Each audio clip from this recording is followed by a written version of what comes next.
त्याने संभाजी महाराजांना म्हटलं, हे शंभूराजे आप इतने छोटे हो, ये हाथी इतना बड़ा है। शंभूराजे आप इतने छोटे हो, ये हाथी इतना बड़ा है, आप राजधानी में रायगढ़ में जब जाओगे इसको कैसे लेके जाओगे? मग शंभूराजांनी त्या औरंगजेबाच्या डोळ्यात डोळे घालून उत्तर दिलं की ये हाथी तो एक जानवर है, मैं इस पे बैठ के जाऊंगा, न माने तो मैं इसको खींच के लेके जाऊंगा, लेकिन मेरे आबा साहब ने आपको जो किले दिए हैं वो महाराष्ट्र में, वो आप आगरा में कैसे लेके आओगे?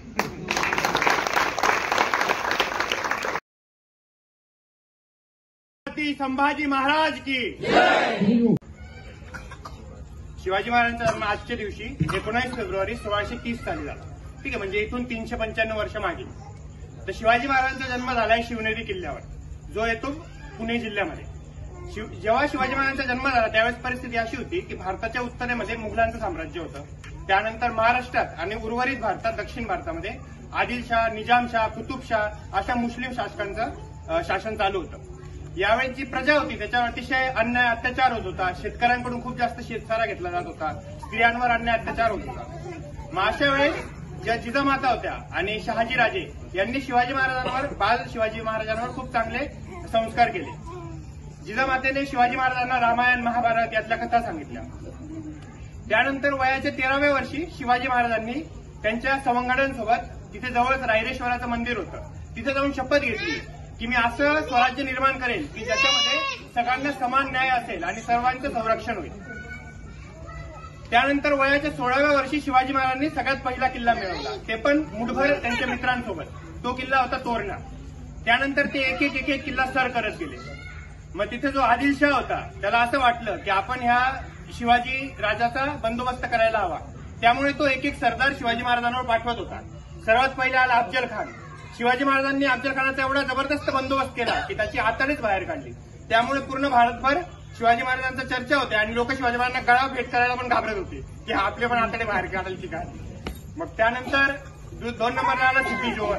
सिद्दी जोहर खूप मोठी फौज घेऊन जिथे शिवाजी महाराज होते पन्हाळा किल्ल्यावर, त्याला त्याने आळा मारलेला होता. जवळजवळ त्याने 1 वर्ष फौज हलवली नाही. त्यामुळे शिवाजी महाराजांना सुद्धा दुसरीकडे जाता येत नव्हतं. पण शिवाजी महाराज त्यांचे जे मावळे होते बाजीप्रभू देशपांडे आणि शिवा काशिद यांच्या जोरावर, जसं माझ्या मित्रांनी गोष्ट सांगितलीच, त्यांच्या जोरावर ते पन्हाळा किल्ल्यातून निसटले, सुखरूप निसटले आणि राजगडावर वापस आले. आणि जो सिद्दी जोहर होता याच्यावर ठपका ठेवला की त्यानेच मला मदत केली म्हणून. आणि मग तो जो आदिलशाह होता त्याने सिद्दी जोहरची हत्या केली. त्यानंतर पुढे जो आदिलशाह होता त्याला कळालं माझ्याकडून काही शिवाजी महाराजांचा बंदोबस्त होणार नाही. त्यामुळे जो मुघल बादशाह होता औरंगजेब याला त्यांनी विनंती केली की तुमच्याकडे फार मोठं साम्राज्य आहे, फार मोठं सैन्य आहे, तर तुम्हीच शिवाजी महाराजांचा बंदोबस्त करावा. मग त्यानंतर मुघल बादशाह औरंगजेबने कमान हाती घेतली आणि त्याने त्याचा जो मामा होता शाहिस्ते खान याला स्वराज्यावर चालून जाण्यास सांगितले. शाहिस्ते खान इथे आल्यानंतर आता बघा एकाच वेळेस किती संकट आली होती. जो सिद्दी जोहर होता तो आधीपासूनच स्वराज्यामध्ये होता, त्यानंतर शाहिस्ते खान पण चालून आला. ही घटना 1660 मध्ये घडत होती. मग शिवाजी महाराजांचा जीव कशात आहे, इथल्या एखाद्या किल्ल्यात आहे, गडकोटात आहे, का एखाद्या स्त्रीमध्ये, आपण त्याला आपल्याकडे आणू त्याच्या साह्याने. मग तो सेवक बघायला लागला की शिवाजी महाराजांचा जीव कशात आहे. मग त्याने अभ्यास करून मिर्झा राजाला सांगितलं की शिवाजी महाराजांचा जीव हा कोणत्या गडकोटात किंवा कोणत्या स्त्रीमध्ये नसून इथली जी प्रजा आहे, इथले लोक आहे त्यांच्यामध्ये वसतो. शिवाजी महाराज त्यांच्या प्रजेला खूप जास्त प्रेम करतात. मग जे मुघल सैन्य होतं त्यांनी काय केलं, इथल्या प्रजेला त्रास देण्यास सुरुवात केली. शेतकऱ्यांचे पीक होते ते नासवायला सुरुवात केली. आग लावून टाकत असत, जिवंत शेतकऱ्यांना जाळत असत. त्यानंतर ज्या स्त्री होत्या त्यांच्यावर अब्रू नुकसान करत असत. मग हे सगळं पाहिल्यानंतर शिवाजी महाराजांना वाटलं की हे जे राज्य आहे हे आपल्या प्रजेसाठी आहे. आपण मिर्झा राजेसोबत तह केला पाहिजे. आणि मिर्झा राजेने जेव्हा किल्ले जिंकायला सुरुवात केली शिवाजी महाराजांचे, सर्वात पहिला किल्ला त्यांनी जिंकला पुरंदर. पुरंदरवर होता मुरारबाजी देशपांडे. मुरारबाजी देशपांडेने मोजक्या 300 मावळ्यांसोबत एवढ्या 5 लाखाच्या सैन्यासोबत 1 वर्ष 1 किल्ला तो लढवत होता. आणि जेव्हा तो धारातीर्थी पडला त्यावेळेस तो मुघलांच्या हाती गेला. मिर्झा राजाला वाटलं की जर 1 किल्ला लढवायला एवढे 1 वर्ष लागतोय तर मला हे 50 किल्ले घ्यायला 50 वर्ष इथेच राहावं लागेल. त्याचं वय 60-70 होतं. 50 वर्षात तो मरून गेला असता. त्यामुळे मग त्याने शिवाजी महाराजांना तहाचं निमंत्रण दिलं. मग आता तहामध्ये वाटाघाटी झाल्या. त्याने शिवाजी महाराजांना 3 अटी लादल्या. 3 अटी अशा होत्या. पहिली अट की शिवाजी महाराजांनी आजपर्यंत जेवढे किल्ले मिळवले ते सगळे औरंगजेबाच्या हवाली करायचे. दुसरी अट होती की शिवाजी महाराज आणि संभाजी महाराज यांनी इथून पुढे औरंगजेबाची मनसबदारी स्वीकारायची. मनसबदारी म्हणजे एक सामान्य सरदार म्हणून राहायचं. आणि तिसरी अट होती की लवकरच औरंगजेबाचा 50वा वाढदिवस येणार होता, त्यासाठी शिवाजी महाराज आणि संभाजी महाराजांनी आग्र्यात जायचं. आता औरंगजेब हा एवढा क्रूर कर्मा होता की त्याने स्वतःच्या 3 भावांचा हत्या केलेली होती. जे वडील होते औरंगजेबाचे त्यांना पण त्याने नजर कैदेत ठेवलं होतं, त्याच्या बहिणींना पण त्याने कैदेत ठेवलं होतं शासन चालवण्यासाठी. मग एवढ्या क्रूर कर्म्या शत्रूच्या राजधानीत जर का शिवाजी महाराज गेले असते, खूप असे शाश्वती होती की शिवाजी महाराज तिथून जिवंत वापस आले नसते, पण तरी ते आपल्या प्रजेच्या प्रेमापोटी ते तिघही अटी त्यांनी मान्य केल्या. मग ठरल्याप्रमाणे शिवाजी महाराज, संभाजी महाराज आणि 300 मावळे आग्र्यात जाण्यास निघाले. मग आग्र्यात गेल्यानंतर औरंगजेबाने जागोजागी शिवाजी महाराजांचा अपमान केला. त्याने जेव्हा शिवाजी महाराज आग्र्यास आले तेव्हा त्यांना घेण्यासाठी एक सामान्य जो कारकून होता त्यास पाठवलं. त्यानंतर वाढदिवसाच्या दिवशी जेव्हा सर्व सभा बसलेली होती त्यामध्ये जे सरदार होते ते त्यांच्या जहागिरीनुसार उभे होते. शिवाजी महाराजांकडे मोठं राज्य असून सुद्धा त्यांना अतिशय शेवटी स्थान देण्यात आलं. मग हे सगळं पाहून आतापर्यंत औरंगजेबाचा कोणीच अपमान करण्याची हिंमत नव्हती दाखवली, पण शिवाजी महाराजांनी औरंगजेबाकडे पाठ फिरवली आणि शिवाजी महाराज वापस आपल्या जो त्यांना राहण्याचं स्थान दिलं होतं तिथे निघून गेले. मग हे पाहिल्यानंतर औरंगजेबाचे जे इतर प्रधानमंत्री वगैरे होते त्यांनी त्याचे कान भरण्यास सुरुवात केली की हा एवढा साधारण दख्खनचा चुहा याने आपल्याला पाठ दाखवली, तर तुम्ही याचा बंदोबस्त करायला हवा. मग त्यानुसार औरंगजेबाने शिवाजी महाराजांना मारण्याचा बेत आखला आणि शिवाजी महाराजांना कडक नजर कैदेत ठेवलं.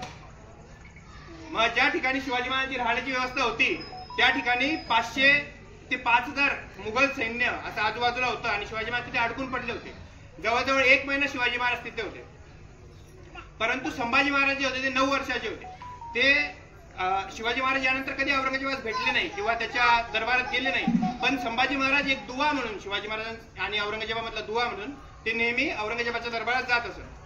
मग आता संभाजी महाराजांची एक छोटी गोष्ट सांगतो की त्यांना तिथे एक हत्ती फार आवडला होता, तर तो हत्ती त्यांनी विकत घेतला आणि त्या आग्र्यामध्ये त्या हत्तीवरच फिरायचे. मग जो औरंगजेब होता त्याला वाटलं की आपण संभाजी महाराजांची थोडी मजा घ्यावी म्हणून मग त्याने संभाजी महाराजांना बोलावणं धाडलं. संभाजी महाराज दरबारात आल्यानंतर त्यांनी संभाजी महाराजांना म्हटलं, हे शंभूराजे आप इतने छोटे हो, ये हाथी इतना बड़ा है. शंभूराजे आप इतने छोटे हो, ये हाथी इतना बड़ा है, आप राजधानी में रायगढ़ में जब जाओगे इसको कैसे लेके जाओगे. मग शंभूराजांनी त्या औरंगजेबाच्या डोळ्यात डोळे घालून उत्तर दिलं कि ये हाथी तो एक जानवर है, मैं इस पे बैठ के जाऊंगा, न माने तो मैं इसको खींच के लेके जाऊंगा, लेकिन मेरे आबा साहब ने आपको जो किले दिए हैं वो महाराष्ट्र में, वो आप आगरा में कैसे लेके आओगे. मग यानंतर जवळजवळ 1 महिना शिवाजी महाराज नजर कैदेत होते. आता औरंगजेब काय शिवाजी महाराजांना सोडण्यास तयार नव्हता आणि शिवाजी महाराजांना पूर्ण मारण्याचा त्याने बेत केलेला होता. मग यातून आता बघा शिवाजी महाराजांवर परिस्थिती कशी होती, त्यांचा मृत्यू त्यांच्या डोळ्यासमोर दिसत होता. त्यानंतर ऑलरेडी सगळे किल्ले आणि सगळी संपत्ती पण तिथे जमा झालेली होती औरंगजेबाकडे, पण तरी अशा परिस्थितीत घाबरून न जाता मृत्यूची वाट न बघता त्यांनी शक्कल लढवली, युक्तीच्या साह्याने इथून बाहेर पडण्याचं ठरवलं. मात्र त्यांच्याकडे जे 500 मावळे होते ना त्यांना त्यांनी औरंगजेबाकडून परवाने मिळवून दिले. परवाने म्हणजे की तुम्ही राजधानीत वापस जा. आता औरंगजेबाला असं वाटलं की चला शिवाजी महाराजांची ताकद कमी होते, या सगळ्यांना आपण जाऊ देऊ. मग ते 500 मावळे निघून गेले. आता इथे शिल्लक राहिले फक्त शिवाजी महाराज, संभाजी महाराज आणि 2 त्यांचे सेवक. एक होता हिरोजी फर्जंद आणि दुसरा मदारी मेहकर. आता हिरोजी फर्जंद हा हुबेहूब शिवाजी महाराजांसारखा दिसायचा. शिवाजी महाराजांनी काय केलं, युक्तीनुसार त्यांनी आजारी पडल्याचं नाटक केलं. ते दिवसभर ते बिछाण्यावर पडलेले असत. मग जे वैद्य यायचे त्यांनी देखील औरंगजेबाला सांगितलं आता शिवाजी महाराजांचं काही खरं दिसत नाहीये, 15-20 दिवसात शिवाजी महाराज जाणार म्हणून. मग त्यामुळे शिवाजी महाराजांनी काय केलं, विनंती केली औरंगजेबास की आता इथे जवळच मथुरा आहे, काशी आहे, प्रयागराज आहे, तर मला काही पुण्य करण्याची संधी द्या. आणि शिवाजी दिलेल्या संधीनुसार शिवाजी महाराजांचं जो छोटा राहण्याचं स्थान होतं तिथून पेटारे, मोठे मोठे पेटारे मिठाई भरून फकीर, साधू, संन्यासी यांना जात होते वेगवेगळ्या ठिकाणी. मग जे मुघल सैनिक होते ते सुरुवातीच्या काळामध्ये ते पेटारे उघडून बघत होते की या पेटाऱ्यांमध्ये काय आहे. मग असे 15-20 दिवस गेले, ते रोज भरपूर 1000 पेटारे जात होते, ते उघडून बघायचे, पण नंतर त्यांना पण कंटाळा येऊ लागला. मग काय झालं, 15-20 दिवसानंतर ते 1-2 दिवसातून फक्त पेटारे उघडून बघायचे, बाकी पेटारे तसेच जात होते. मग शिवाजी महाराजांनी त्यांच्या ठरलेल्या योजनेनुसार एक दिवस हिरोजी फर्जंद जो होता त्याला शिवाजी महाराजांच्या दिला, त्यांची पादत्राणी दिली आणि शिवाजी महाराज आणि संभाजी महाराज त्या जो मिठाईचा बॉक्स असायचा मोठा, माणसापेक्षा मोठा होता तो, त्याच्यात बसून तिथून निघून गेले. मग आता दुसऱ्या दिवशी काय झालं, हे जे 2 शेवटी शिल्लक होते हिरोजी फर्जंद आणि मदारी मेहतर, हे देखील अशी सांगून बाहेर पडले की शिवाजी महाराजांची तब्येत फार बिघडली, औषध आणण्यासाठी आम्हाला बाहेर जायचंय. आणि त्यांच्याऐवजी त्यांनी अशा त्या बिछाण्यावर शिवाजी महाराजांचा शेळा पांघरलेला होता आता हे सैनिक सुरुवातीला फार चेकिंग करायचे, पण नंतर त्यांनी ते देखील असं फक्त खिडकीतून ते पाहून घ्यायचे हा कोणतरी झोपलेला आहे म्हणून. मग ते देखील तिथून बाहेर पडले. मग असं इतिहासातली पहिलीच घटना आहे की एकही माणसाचा जीव न जाता आग्र्यातून ते सगळे सुखरूप बाहेर पडले. आता शिवाजी महाराजांनी बघा कशी शक्कल लढवली. औरंगजेबाने फरमान काढलं होतं जेव्हा त्याला कळालं की हे 2-3 दिवसांनी त्याला कळालं की हे इथून बाहेर पडले म्हणून. त्याने फरमान काढलं की जिथे पण कोणी बाप बेटा दिसेल आपल्या साम्राज्यात त्याला पकडा, त्याची शहानिशा करा. हा शिवाजी आणि संभाजी तर नाही ना, आणि जर असेल तर त्यांची जागेच हत्या करा. मग अशा फरमानामुळे शिवाजी महाराजांनी त्यांचा जो मुलगा आहे संभाजी महाराज त्यांना तिथेच मथुरेत ठेवलं होतं एका ब्राह्मणाकडे. आणि रायगडावर परतल्यानंतर त्यांनी अशी बातमी पसरवली की माझा मुलगा संभाजी या यात्रेतच वारला म्हणून, आणि त्यांचा अंतिम संस्कार सुद्धा करून टाकला. सगळं महाराष्ट्र शोक करत होतं. मग त्यानंतर आता औरंगजेबाने पण शोध बंद केला की चला, त्याला पण दिलासा वाटला की याचा मुलगा तरी मेला ऍटलिस्ट. मग त्यानंतर संभाजी महाराज ब्राह्मणाने संभाजी महाराजांना सुखरूप 1 महिन्यानंतर घरी वापस आणलं राजगडावर. आता परिस्थिती बघा, हातातले सर्व किल्ले गेलेले होते, सगळी साधन संपत्ती गेली होती, पण तरी शिवाजी महाराज काही एका बसून राहिले नाही किंवा हार नाही मानली त्यांनी. पुन्हा त्यांनी निकराने लढा द्यायला सुरुवात केली आणि एक एक किल्ले ते जिंकत होते.